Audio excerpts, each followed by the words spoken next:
नमस्कार, मी डॉक्टर सुमेधा भोसले. मुद्द्याची गोष्ट या माझ्या यूट्यूब चॅनलमध्ये पुन्हा एकदा तुमचं सर्वांचं खूप खूप स्वागत. आपण बोलत होतो मुलांची व्यसनाधीनता. मुलांनी काय करायला पाहिजे आणि कसं लांब राहायला पाहिजे याविषयी डॉक्टर मुक्ता पुणतांबेकर यांनी आपल्याला खूप छान मार्गदर्शन मुलांना केलेलं आहे.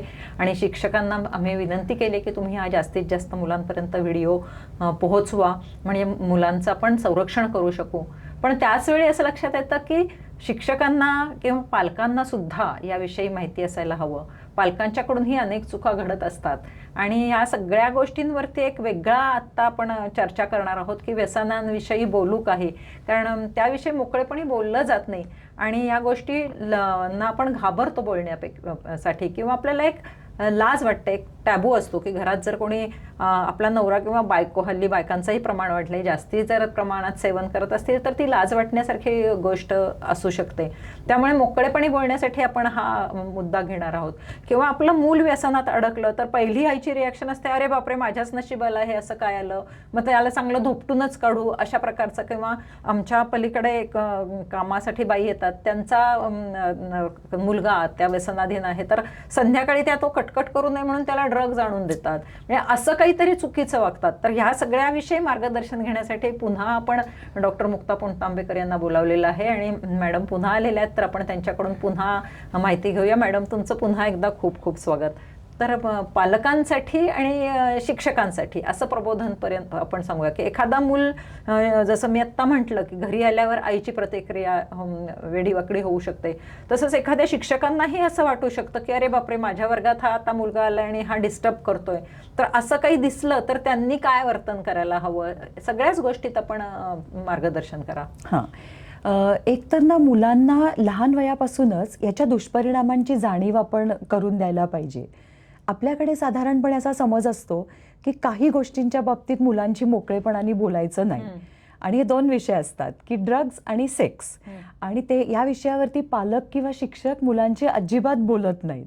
आणि मुलांना नेमकी ह्या दोन विषयांबद्दल प्रचंड उत्सुकता असते आणि आपण त्यांना योग्य माहिती दिली नाही तर ही माहिती ते त्यांच्या मित्रांकडून मिळवतात किंवा इंटरनेटवरनं मिळवतात. हल्ली सगळीकडे प्रचंड प्रमाणात या विषयातच जास्ती चर्चा केल्या जातात, पिक्चर्समध्ये आणि इंटरनेटवरती, सोशल मीडियावरती. आणि मग तिथे खूप चुकीची माहिती त्यांना मिळते, गैरसमज पसरवले जातात, मग उत्सुकता निर्माण होते आणि काहीतरी चुकीच्या गोष्टी मुलांकडून घडू शकतात.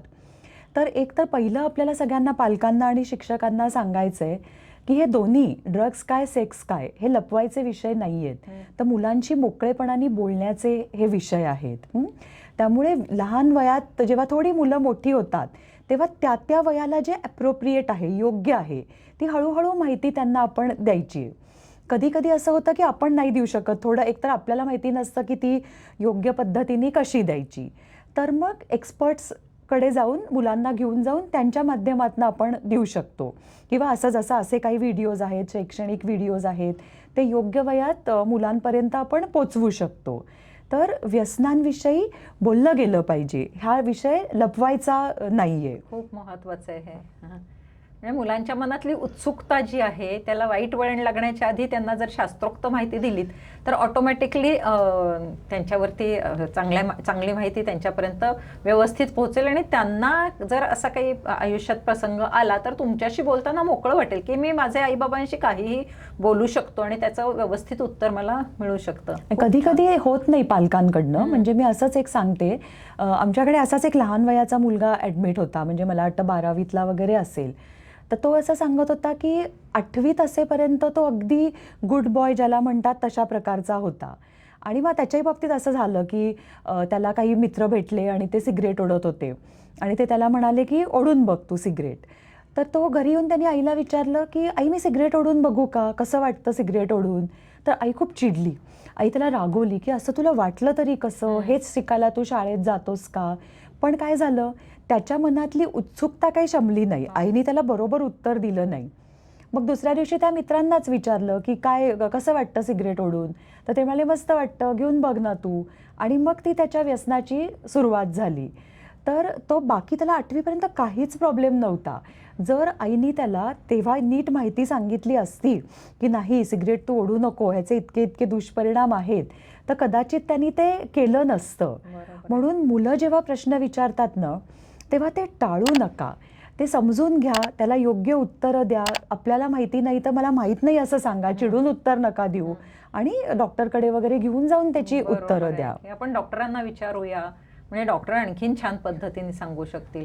हे किती महत्त्वाचं आहे. मुलांशी संवाद असायला हवा. म्हणजे मला समजतं की आई-वडिलांना वेळ नसतो, दोघंही हल्ली जॉब करतात, पण त्यांना एक क्वालिटी टाईम हा दिलाच पाहिजे. कारण पॅरेंटिंग हे काही एवढं सोपं नाही आहे की ऑटोमॅटिकली मुलं वाढतील असं, छान दिशेने जातील असं नाही आहे. त्यांच्याकडे अगदी डोळ्यात तेल घालून स्पेसिफिकली 12 वर्षानंतर तर लक्ष द्यायलाच हवं मुलांकडे. आणि दुसरी गोष्ट म्हणजे पालकांच्यात छान मनमोकळ्या गप्पा झाल्या पाहिजेत. तिसरं, मला असं नेहमी वाटतं की हल्ली सगळ्या कडे सोशल ड्रिंक किंवा काही अशा पद्धतीने ड्रिंक्स घेण्याची एक प्रथा पडलेली आहे. तर मुलांच्या समोर घेणं हे सुद्धा घातक ठरतं ना. हे कितपत योग्य आहे? म्हणजे ते पालकांना थोडंसं आपण गाईडलाईन्स देऊया. कारण असे चांगले मित्र जमले आईवडिलांचे की ते सगळे मिळून पार्टी करतात आणि मग आपल्याला काहीतरी ज्यूस वगैरे देतात आणि ते मात्र अल्कोहोल घेतात, असं त्या मुलांच्या मनावर बिंबवलं जातं. म्हणजे मी एका अशाच पार्टीत गेलेले होते, तिथे ती छोटी मुलगी म्हणत होती, आता मी 18 वर्षाची होणार, मग मला पण हे करायला परवानगी आहे. तर तुम्ही कसं, पालकांनी या बाबतीत कसं कंट्रोल करायला हवं? पालकांनी हे मुलांसमोर करणं अगदीच चुकीचं आहे. खरं तर जागतिक आरोग्य संघटनेने सांगितलेलं आहे की सोशल ड्रिंकिंगसुद्धा घातक आहे. त्याचे सुद्धा खूप दुष्परिणाम होत असतात आणि त्यातून हे मुलांसमोर जर का होत असेल तर लहान वयात उत्सुकता त्याच्यामुळे निर्माण होते. कसं होतं की मुलांना असं वाटत असतं ना की आपले आई बाबा म्हणजे ते करतात ते सगळं बरोबर, रोल मॉडेल असतात लहान वयात मुलांना. मग ते जर का पितायत तर आम्हाला प्यायला काय हरकत आहे, असे विचार येणं स्वाभाविकच असतं. अजून एक मी तुम्हाला एका मुलाबद्दल सांगते मुक्तांगणमधल्याच. तर त्याच्याही बाबतीत जेव्हा मी विचारत होते की हे कसं सुरू झालं, तेव्हा तो म्हणाला की मी लहान होतो तेव्हापासून मी रोज बघतो की माझे बाबा ऑफिसमधनं घरी येतात आणि थोडे ड्रिंक्स त्यांचे ते बसून घेतात. तर हळूहळू मी ते रोज बघायचो. मग मी त्यांना एकदा विचारलं की बाबा तुम्ही हे काय घेताय? तर बाबा म्हणाले की मी ना औषध पितोय. कसलं औषध? तर ते म्हणाले की मला खूप स्ट्रेस आहे, कामाचा ताण आहे, ऑफिसमध्ये खूप टेन्शन असतं, तर त्या टेन्शनचं औषध मी घेतोय. तर मुलाच्या मनात बरोबर संदेश काय जाऊन बसला की हे औषध आहे कसलं, तर तुम्हाला टेन्शन आलं तर. पुढे जाऊन त्याला पण टेन्शन यायला लागलं 10वी 12वी. मग त्याला वाटलं की हां म्हणजे हे औषध मी आता घेतलं पाहिजे. आणि वडिलांचा घरामध्येच बार होता, मग त्यातनं तो काढून घ्यायचा आणि त्या बाटलीत परत पाणी ओतून ठेवायचा त्यांना कळू नये म्हणून. आणि असं त्याचं व्यसन सुरू झालं. त्यामुळे चुकीची माहिती तर अशी देऊच नका की ज्याच्यामुळे मुलांच्या मनात आकर्षण तयार होईल. पहिली गोष्ट, तुम्ही रोल मॉडेल आहात, त्यामुळे मुलांपर्यंत समोर चुकीचं करू नका, हा तुम्ही एक संदेश दिलात. आणि दुसरी गोष्ट म्हणजे त्याचं चुकीचं काहीतरी माहिती देऊ नका की मुलं त्याचा गैरफायदा घेतील. आणि मुलं बरोबर हुशार असतात, त्यांनी गैरफायदा कसा घेतला की त्याला कळत होतं हे चुकीचं करतोय म्हणून तो पाणीही ओतून ठेवत होता, पण त्याच्या डोक्यामध्ये टेन्शनसाठी घेतलं पाहिजे हे बरोबर जाऊन बसलं होतं. पालकांना काय वाटतं की आम्ही जे सांगतोय त्याच्याकडे मुलांचं लक्ष असतं, पण तसं नसतं. मुलांचं लक्ष आपण तर पालक सगळेच बडबडत असं मुलांवरती, मुलांचं लक्षच नसतं आपण काय सांगतोय. मुलांचं लक्ष आपण कसं वागतोय त्याच्याकडे जास्त असतं. तू व्यसन करू नको, ड्रग्ज घेऊ नको असं पालक समजा आपण सांगतोय आणि आपणच त्यांच्यासमोर किंवा पार्टीमध्ये पितोय, तर मुलांच्या मनात त्या सांगण्याचा परिणाम नाही होत, आपल्या वागण्याचा परिणाम होतो. आणि मुलं नेहमी पालकांपेक्षा एक स्टेप पुढे असतात की पालक जर का सोशल ड्रिंकिंग तर मुलं ड्रग्स, हे पालकांनी लक्षात ठेवायला हवं. बापरे. आणि मुलं जास्ती स्मार्ट आहेत, त्यांना माहितीही खूप आहे. तुम्ही म्हणालात त्याप्रमाणे इंटरनेटवरून त्यांना सतत कळते आहे, त्यामुळे त्यांच्या प्रश्नांची उत्तरं देणं ही सुद्धा कसरत आहे. आणि ती कसरत करायच्या आधी जर आपणच वेडवाकडं वागत असू तर नक्कीच त्याचे दुष्परिणाम होणार आहेत. मला दुसऱ्या अँगलने असं विचारायचं आहे की सपोज तुमच्या लक्षात आलं की माझा 10वीतला मुलगा आहे किंवा 11वीतला असेल, 9वीतला असेल, कुठलाही एक मूल आहे की जे 18 वर्षाच्या खालचं आहे आणि ते असं व्यसनाकडे वळलेलं आहे, तर पालकांनी काय करावं त्यावेळी? पालकांना जेव्हा लक्षात येतं ना की आपलं मूल काहीतरी चुकीचं करतंय, अगदी लगेच लक्षात नसतं आलेलं की तो ड्रग्जच घेतोय वगैरे, तर पहिलं असतं त्यांची एक प्रतिक्रिया की असं स्वतःला सांगायचं की नाही आमचं मूल असं काही करणार नाही. याला डिनायल म्हणतात ना. आणि ते समर्थन करतात की टेन्शन आहे म्हणून असं वागत असेल, किंवा कधी कधी तसा दारूचा वगैरे वास आलेला असतो तरी ते म्हणतात की काय पार्टीमध्ये प्यायलं असेल.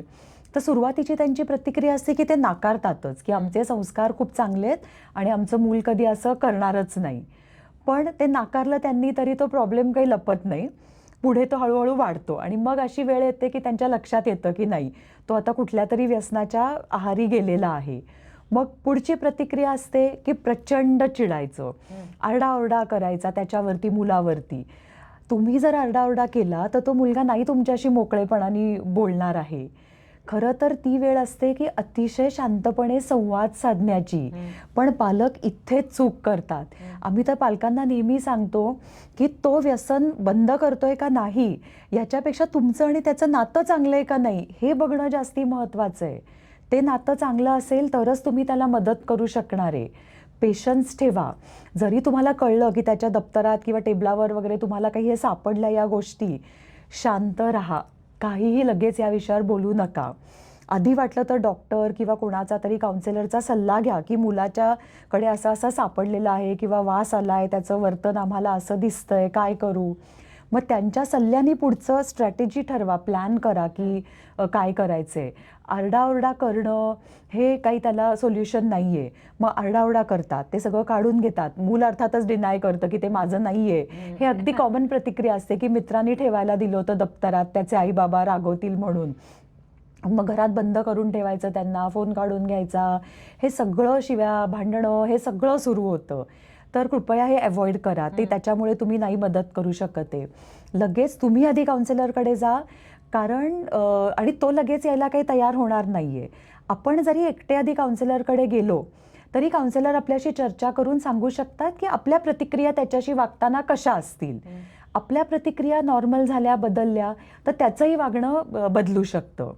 तर म्हणून मग जरी आपल्याला हे दिसलं तरी शांत राहायला लागतं त्यावेळेला. तुझ्याबरोबर आम्ही आहोत असा त्याला विश्वास दिला पाहिजे. मुळात मूल अशाकडे आता हे लक्षात आल्यावर पण मुळात असं वळत नाहीये ना, याची जर काळजी घ्यायची असेल तर काय अशी लक्षणं आहेत की ते मूल वाईट मार्गाला लागलेलं आहे किंवा व्यसनाकडे गेलेलं आहे, तर त्याची काही वॉर्निंग साईन्स सांगता येतील की काही अशा एक खुणा आपण बघू शकतो त्याच्या वागण्यातल्या किंवा दिसण्यातल्या, की त्याच्यामुळे आपल्याला असं कदाचित शंका येऊ शकते की तो व्यसनाच्या आहारी गेलेला आहे.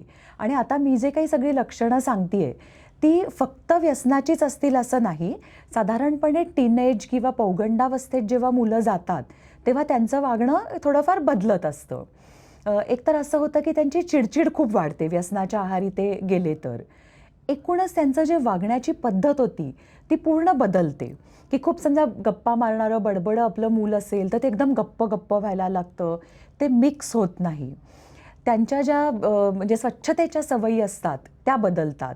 अंघोळ न करणं किंवा दारू किंवा काही ड्रग्ज असतात त्याचा काहीतरी विशिष्ट वास येतो, तो आपल्याला लक्षात येऊ शकतो. वॉशरूममध्ये जास्त वेळ घालवणं, कारण ह्या गोष्टी ओपनली ते नाही करू शकत, मग त्या वॉशरूममध्ये केल्या जातात. आपल्या घरामध्ये समजा पैसे चोरीला जात आहेत किंवा काही वस्तू चोरीला जात आहेत तर फक्त मदतनीसच त्याला जबाबदार आहे असं नाही ना होऊ शकत. कदाचित आपल्या मुलालाही व्यसन लागलेलं असेल आणि तो हे करत असेल, ही पण शक्यता नाकारता येत नाही. मुलाचे मित्र बदलतात. जे पूर्वी लहानपणीचे मित्रमैत्रिणी असतात ते घरी येईनासे होतात, तर दुसरेच कोणीतरी मोठे येतात किंवा त्यांना ते आणेनासे होतात.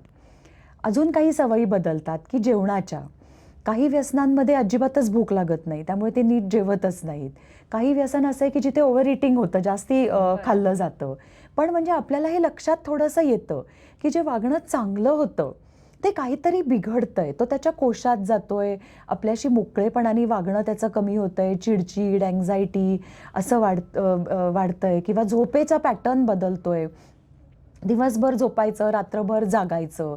हे इंटरनेटच्या व्यसनाच्या बाबतीत पण होतं की रात्र स्क्रीनकडे बघत जागे राहतात आणि मग दिवसभर झोपतात. परीक्षेतले मार्क अचानक कमी होतात की जो चांगला ॲव्हरेज वगैरे मिळणार आहे तो फेलच होतो किंवा खूपच काठावरती तो पास होतो. हे पण धोक्याचं लक्षण आहे. अशी बरीच लक्षणं सांगता येतील. पण मी मगाशी म्हटलं तसं असं काही असेल तर त्याला व्यसनच लागले असं नाही म्हणता येणार. एकतर पौगंडावस्थेतले काही टिपिकल बदल पण हे असू शकतात किंवा त्याला काहीतरी सेक्शुअल ॲब्यूज होत असेल तरीसुद्धा त्याचं वागणं अशा प्रकारे बदलू शकतं. तर वागणं निगेटिव्ह होतंय मुलांचं, तर हळूहळू थोडं जास्ती लक्ष द्या. थोडासा जेवताना वगैरे संवाद साधायचा प्रयत्न करा आणि मग अंदाज घ्या की काय बिनसलंय. तुम्हाला ते कळत नसेल तर लगेचच काउन्सिलरची मदत घ्या. खूप महत्त्वाचं आहे आणि काउन्सिलरची मदत. कारण मगाशी तुम्ही मागच्या एपिसोडमध्ये सांगितलं की जेवढ्या लवकर ते मूल तुमच्यापर्यंत पोहोचेल किंवा डॉक्टरांपर्यंत पोहोचेल तेवढे त्याचे रिव्हर्ट होण्याचे चान्सेस जास्ती आहेत. म्हणजे त्यांच्या मेंदूवरती दूरगामी परिणाम होण्याच्या आधी जर तुम्ही गेलात तर त्याच्यात खूप सुधारणा होऊ शकते. उशीर झाला तर जायचं नाही असं नाही, उलट उशीर झाल्यावरही आणखीन तीव्रतेने त्याच्यावरती उपचार करायचे आहेत. पण हे लपवून ठेवू नका. कारण माझ्याकडेही एक अशी गोष्ट आहे जवळच्या कोणाच्या तरी ओळखीमध्ये की सोशली त्यांची इमेज खराब होऊ नये म्हणून मुलांना ते घरातच आपल्या चाइल्डला ते घरातच ड्रग्ज आणून देत होते की त्यांनी मुलाचं पूर्ण नुकसान होणार आहे. तो त्याच्यावरचा उपचार नाही. आणि आता मॅडमनी सांगितलं, मागच्या ह्याच्यामध्ये पण सांगितलं की परत येऊ शकतो, त्याच्यासाठी थोडीशी दीर्घ ट्रीटमेंट आहे. म्हणजे मुक्तांगणमध्ये तुम्ही सांगितलं ना काय की त्यांची दिनचर्या ती जरा पुन्हा एकदा याच्यामध्ये पण आपण रिपीट करूया. म्हणजे काय उपचार आहेत ते पालकांनाही कळू देत. मुक्तांगणमध्ये त्यांना शारीरिक, मानसिक, कौटुंबिक असे पूर्ण होलिस्टिक उपचार दिले जातात की एक विशिष्ट दिनक्रम की ज्याच्यामध्ये योगा, व्यायाम, वेळेवरती आहार हे सगळं केलं जातं. काउन्सिलिंग त्यांच्यासाठी असतं. फॅमिली काउन्सिलिंगसुद्धा करणं त्यांना गरजेचं असतं. कारण मुलं आणि पालक यांच्यात अर्थातच दुरावा निर्माण झालेला असतो. मग काउन्सिलर या दोघांमधला एक मध्यस्थ म्हणून काम करतो.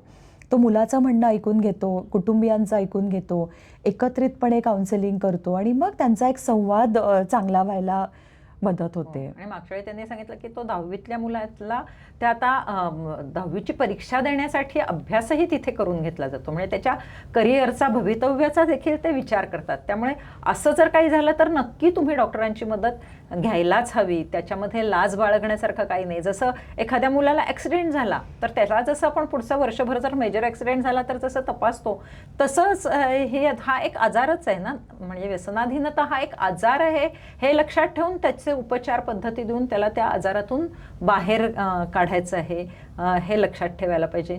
तसंच आता मला विचारायचं होतं की शाळेत एखादं मूल लक्षात आलं टीचरच्या, कारण होतं कसं की शाळेमध्ये ती मुलं जास्ती वेळ असतात, त्यामुळे टीचर्सचं लक्ष जास्ती वेळ असतं आईवडिलांच्या पेक्षा. तर त्यांनी त्या मुलाशी कसं वागायला हवं? असे पण मी खूप उदाहरणं बघितलेली आहेत की टीचरच्या लक्षात आलं की हा मुलगा खूप त्याला चांगले मार्क वगैरे मिळायचे आणि अचानक त्याचे मार्क कमी झालेत किंवा तो अजिबातच लक्ष देत नाहीये, मस्ती किंवा काही वेळेला असं झालं की खूप मस्ती करायला लागला. तर सहसा आपल्याकडे कमी मार्क मिळणे, मस्ती करणे, भांडणे असं झालं तर मग शिक्षा केली जाते. पण अलीकडे मी अशा खूप चांगल्या शिक्षकांच्या संपर्कात आले की या प्रत्येक वेळेला असं झालं की त्यांनी नीट माहिती करून घेतली की कशामुळे तो असं त्याचं वागणं बदललंय. एका उदाहरणामध्ये असं होतं की त्या मुलाचे वडील व्यसनाधीन झाले होते आणि त्याच्या टेन्शनमुळे या मुलाचं वागणं आणि अभ्यासातलं लक्ष गेलेलं होतं. मग या शिक्षकेने घरी जाऊन त्याच्या आईला मुक्तांगणची माहिती दिली, मग त्यांना ॲडमिट करायला सुद्धा मदत केली. काही उदाहरणांमध्ये लक्षात आलं लवकर की तो व्यसनाच्या आहारी गेलेला आहे, मुलगाच व्यसनाच्या आहारी गेला आहे. मग तीसुद्धा त्यांनी पालकांची नीट संपर्क साधून हे सगळं कळवून त्यांना उपचारासाठी मार्गदर्शन केलं. मुलाचं जेव्हा वागणं बदलतं तेव्हा तो वाईट झालाय असं नाही, तर त्याला काहीतरी प्रॉब्लेम झालेला आहे, तो एक व्हिक्टीम झालेला आहे हे आपण लक्षात घ्यायला पाहिजे आणि त्याला योग्य प्रकारे मदत केली पाहिजे. अगदी बरोबर आहे. म्हणजे शिक्षकांनी त्याला वाईट वर्तणूक देणं किंवा त्याला बॅन करणं याच्यापेक्षाही त्याच्या आईवडिलांना माहिती देणं आणि त्याला एक सपोर्ट सिस्टीम तुमच्याद्वारे उपलब्ध करून देणं ही जास्ती महत्त्वाची गोष्ट आहे. त्यामुळे अजून शिक्षकांना आपल्याला किंवा पालकांना आणखी सांगण्यासारखं काही आहे? मुलांना जे वाटतं ना की आम्ही व्यसन का करतो, की आम्हाला त्याच्यातनं आनंद मिळतो एन्जॉय करण्यासाठी, तर लहान वयापासून आपण त्यांना एन्जॉय करण्याचे चांगले मार्ग त्याची ओळख करून देऊ शकतो. लगेच क्लासला घालायचं नाही आहे, पण हळूहळू घरामध्ये म्युझिक सुरू आहे तर ते मग लहानपणापासून अगदी बाळ असल्यापासून त्यांच्या कानावर पडतं, तर मग त्या म्युझिकची त्यांना आवड होते. आपण मुलांबरोबर त्यांना गोष्टीची पुस्तकं वाचून दाखवली तर वाचनाची आवड निर्माण होईल. आपण सुद्धा त्याला घेऊन व्यायामाला, फिरायला, टेकडीवर गेलो तर व्यायामाची आवड निर्माण होईल. नुसतं सांगून चालणार नाही की तू मोकळ्या हवेत जा, व्यायाम कर, ते आपल्याला त्याच्याबरोबर करायला लागतं.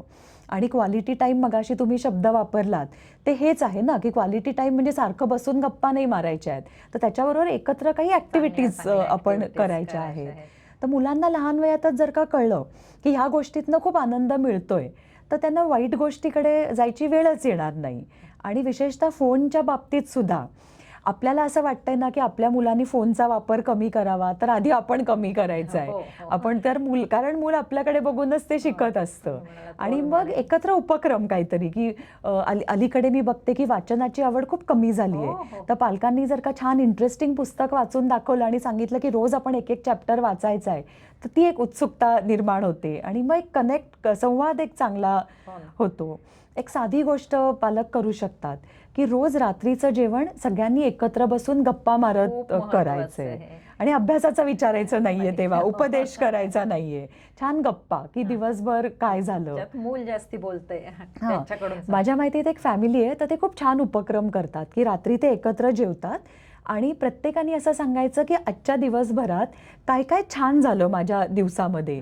मग ती आई सांगते की ऑफिसमध्ये आज हे हे खूप छान झालं, मग बाबा सांगतात, मग मुलं सांगतात की आज मला काय टीचरनी, छोटी मुलं आहेत तर स्टार मिळाला मला वगैरे असं काहीतरी. तर मग कसं होतं आणि मग ते ग्रॅटिट्यूड व्यक्त करतात, की कृतज्ञता, की हां आज आमच्या बाबतीत आमचा दिवस खूप छान गेला आणि याच्याबद्दल आम्ही कृतज्ञ आहोत. तर ह्या फॅमिलीमध्ये मुलांना लहानपणापासूनच ही सवय लागते की चांगलं काय आहे ते बघण्याची आणि त्याच्याविषयी कृतज्ञता बाळगण्याची. दोन्ही महत्त्वाचे ॲस्पेक्ट्स आहेत. त्यामुळे मुलांना क्वालिटी टाईम द्यायला हवा. मुलांच्या समोर तुम्ही रोल मॉडेल आहात, त्यामुळे तुमचं वर्तन छान असायला हवं. आणि मला अगदी आपला एक महत्त्वाचा मुद्दा मी नेहमी सांगते, म्हणजे माझी स्वतःची जिम असल्यामुळे, स्टेटस हेल्थ क्लब असल्यामुळे मी नेहमी सगळ्यांना सांगते की व्यायामामध्ये मुलांना जर तुम्ही अडकवलं तर ते वेड्यावाकड्या ठिकाणी जात नाहीत. त्यांच्या शरीरावर प्रेम करायला ते शिकतात. ग्रुप गेम्समध्ये जर त्या स्पोर्ट्स पर्सन्स असतात, ती मुलं व्यसनाधीन होत नाहीत. त्यामुळे मुलांना कुठल्या तरी एखाद्या खेळामध्ये अडकवून ठेवायला हवं. तो व्यायाम करतोय हे बघायला हवं. योगासनं तर त्या ट्रीटमेंट म्हणून सुद्धा घेतात, त्यामुळे प्रिव्हेन्शनला सुद्धा प्रिव्हेन्शनच्या दृष्टीनेही योगासनाचं महत्त्व आहे. आणि आहार छान, त्या म्हणाल्या की तिकडे आम्ही आहार छान देतो, तसं घरीही मुलं छान आहार घेत आहेत याच्याकडे जर पाहिलं, की मी लाईफस्टाईल मॅनेजमेंटची कन्सल्टंट आहे, त्याच्यामुळे मी ह्यात नेहमी सगळ्या प्रबोधनपर ह्याच्यामध्ये सांगते. तर मला वाटतं याच्यात सुद्धा याचा रोल खूप महत्त्वाचा आहे. त्यामुळे मूल घडवताना आपण त्याला किती छान घडवतोय, आपल्याला ती कशी छान संधी मिळाली आहे असं बघायला हवं. आणि आता तुम्ही जे सांगितलं की काही काही शाळांमध्ये हे खूप मुलांसाठी काउन्सिलर्स आहेत, मुलांकडे शिक्षकांचं खूप छान लक्ष आहे, ह्या छान गोष्टी घडत आहेत. तर जर तुम्ही शिक्षक असाल आणि बघत असाल तर आपण ह्या छान गोष्टीकडे लक्ष देतोय का? कारण योगायोगाने मला रोटरीमध्ये NLP ही बघायला मिळालं की न्यू लर्निंग प्रोसिजर आहे. तर त्याच्यामध्ये ह्या सगळ्यांचा अंतर्भाव आहे की तुमच्या हातात हे दिलेलं एक छान जिवंत शिल्प आहे आणि ते तुम्हाला घडवण्याची संधी मिळते. सगळ्यात सुंदर तुमचा जॉब आहे. तर त्या दृष्टीने आपण किती छान प्रयत्न करतोय याच्याकडेही लक्ष द्यायला हवं. म्हणजे मग आपण चांगली पिढी घडवल्याचं आपल्याला समाधान मिळणार आहे. आणि पालकांना मला सांगायचं की ठीक आहे, ही दुर्दैवाची गोष्ट आहे की आपलं मूल जर तिकडे वळलं असेल तर घाबरून जाऊ नका, योग्य मार्गावर त्यांना आणा. आणि मॅडमनी सांगितलं त्याप्रमाणे त्यांना तुम्ही त्यांचे रोल मॉडेल आहात, त्यामुळे तुम्ही छान वागा, हे सगळ्यात महत्त्वाचं आहे. तुम्हाला जाताना काही संदेश द्यायचा आहे पालकांना, शिक्षकांना, मुलांना? हाच संदेश द्यायचा आहे की चांगल्या गोष्टीमधून नशा घ्या, की तुमचे छंद असतील, व्यायाम असेल, तुम्ही आता मेन्शन केलंच, तर अशा या सगळ्या गोष्टीतून आपल्याला नशा घ्यायची. लोकांना मदत करा, त्याच्यामुळे आपल्याला खूप एक समाधान मिळतं. तर वाईट व्यसन नको, पण चांगले छंद आणि आवडी आपल्याला लावून घ्यायच्या आहेत, जोपासून घ्यायचे. म्हणजे छान आपल्याला समाज छान घडवायचा आहे. आपला भारतवर्ष जे आहे ते खूप छान पद्धतीने ओळखलं जावं अशी आपण आशा करूया किंवा त्या दृष्टीने प्रयत्न करूया. नुसती आशा नको करायला. आणि त्यासाठीच आजचा हा एपिसोड किंवा आजचा हा जो पॉडकास्ट आहे तो ऑर्गनाईज करण्याचं प्रयोजन तेच होतं. तर शिक्षकांना आणि पालकांना मी पुन्हा एकदा नम्र विनंती करते की हा व्हिडिओ जास्तीत जास्त लोकांपर्यंत पोहोचवूया. कारण यावर्षीचं माझं उद्दिष्ट आहे की किमान 1 लाख लोकांपर्यंत हे पोहोचवूया. कारण ह्या लहान वयामध्ये जे आपण संस्कार देतो ना, त्याचं म्हणजे कॅच देम यंग असं म्हटलं जातं. ती लोक कॅच देम यंग करून त्यांना वाईट सवयी लावतात. तर आपण कॅच देम यंग त्यांना लहानपणातच पकडून त्यांच्यावर हे चांगले संस्कार केले तर त्याचा मनावर खूप दूरगामी आणि छान परिणाम होईल. आणि आपल्यालाही त्यातच आनंद आहे. जर तुम्हाला आनंदी शरीर आणि आनंदी मन हवं असेल तर त्याचा पहिला उपाय आहे की पुढची पिढी आहे ही. कारण सगळ्यात समाधान काय असतं की आपलं मूल खूप छान झालं झालंय, करिअर त्यांनी छान केलंय, एक चांगला नागरिक म्हणून ओळखला जातोय, ते जर करायचं असेल तर हे आपलं कर्तव्य आहे. म्हणजे आपलं कर्तव्य केलं नाही तर आपली ती चिंता होणार आहे, तर त्याच्यापासून आपण लांब राहूया. त्यामुळे आधी व्हिडिओज आधी सबस्क्राईब करा, जास्तीत जास्त लोकांपर्यंत पोहोचवा. सबस्क्राईब करायचा कसा माहिती आहे तुम्हाला? खालती तिथे बेल आयकॉन आहे, त्याच्यावरती टॅप करा. सबस्क्राईब लिहिलं त्याच्यावरती टॅप करा आणि हा जास्तीत जास्त लोकांपर्यंत पोहोचवण्यासाठी शेअर करा आणि लाईक करा, म्हणजे तो आपोआप स्प्रेड होतो.